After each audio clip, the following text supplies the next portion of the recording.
Page 38, Intertribal Prayer. At the top of the page, they talk about memorizing music. I'll leave that up to you. Memorizing is a personal thing. There's all kinds of ideas and hints and tricks and whatever to try and memorize music. I do not memorize intentionally. I do memorize just about everything I perform for somebody else, but it's not intentionally. It's simply because I've practiced it so much, I just know it. And that's the way I approach it. You'll have to find your own method of memorizing or what works for you. I will warn you that part of memory is the fingers. So get a fingering for a piece that you can use and stick with it. Because if you've got it memorized and suddenly you're changing the fingering, it's like relearning the piece. You know, the re-memorizing, re-everything. Ugh. So get your fingering down well right off the bat. And they warn you about mistakes and all. If you keep making a mistake, you memorize the mistake. So don't. If you're making a mistake, stop and fix it. Get rid of that mistake. You don't want that. You got to be able to play it without it, or you're just going to, it becomes part of your performance, the mistake. And I've heard this in people's playing time and time again. I used to do it until I got into college and finally learned how to play piano correctly. And so get rid of mistakes. Don't say, oh, I'll fix it a little later, it's not important. If you make a mistake in music, it simply means you don't know that piece yet, at least as well as you should. So don't think, well, I played it fairly well, I'll go on now, I'm ready. Fix the mistakes so you can play it correctly. And once you do that, and you're okay, oh, I like this, I can do this, then you're ready to go on to the next piece. Unless you find a piece you just really don't like, in that case, don't waste your time with it, because some pieces you will like and some you won't like. So, you know, I'm repeating myself. Go watch my video on how good do you want to get, and I try and get in and explain all that. So for this piece, 3/4 time, this is in the key of, you thought it's going to say F major, didn't you? Because of one flat? No, it's in D minor. D minor also has one flat. So how do I know it's D minor instead of F major? It's starting out there. Well, I looked at the end of the piece, the last few measures or whatever. You see the last couple measures?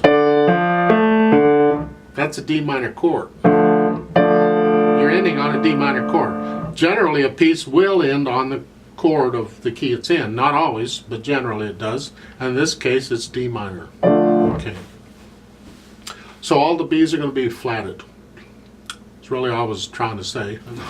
I will mention one little thing that I could have pointed out a lot earlier and I didn't. It's very common in music when you have a musical sentence or a musical phrase, or they've introduced a musical pattern is what they call them. When you have it twice in a row, to do the second one softer than the first in most cases. You'll find that just normally does it. In this case, at the beginning, the first 4 measures, it's an MF. Then you play that same music pattern again, but this time it's soft. That's very common in music, and it doesn't hurt. Even if they didn't put anything in there, you can do that on your own, all right? So the first one's louder than the second is all it is. In the right hand, it's pretty straightforward. You're starting out with 4th finger on the F. Right? However, when you get to rehearsal number 9, you see it in the second line? Now it's 3rd finger on the F to accommodate what's coming. Then in the last line, starting at rehearsal 13, you have the D. They're saying 2 on the A. That's a stretch. So you can do 5 on the D. I disagree. There's nothing wrong with doing a 3 on the A. So the last 3 measures or 4 measures, it's here. I recommend that. Because if I play this chord, a D minor chord, I'm playing the A with the 3rd finger. So why not use it there? So I disagree with what they're doing there. Left hand's just got this broken chord thing going on. Just watch out the notes, because they're, so just, you'll be fine with those. Right hand has the melody, so you bring that out, and you'll break up the phrasing, blah, blah, blah. Let's play it together.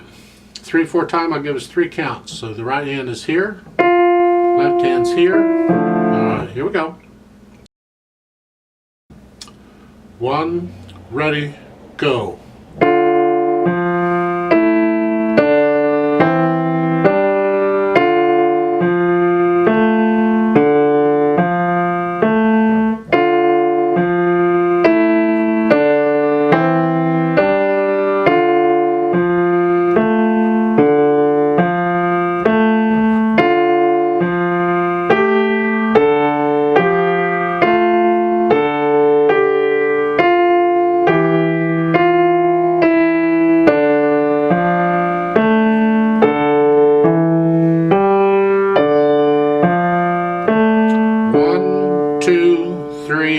Off.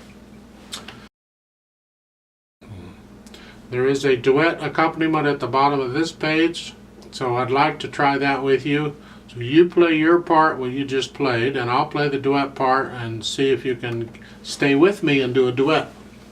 It's a good exercise to be playing with somebody. If you have a piano player there, by all means, ask them to do the duet. So put your hands where they go here. And I'll give us 3 counts and we'll start.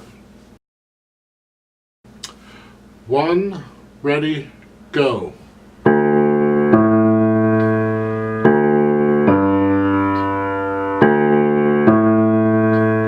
1, 2, 3.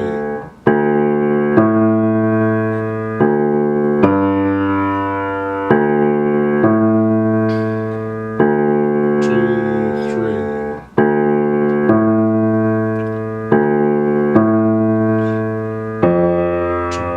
3.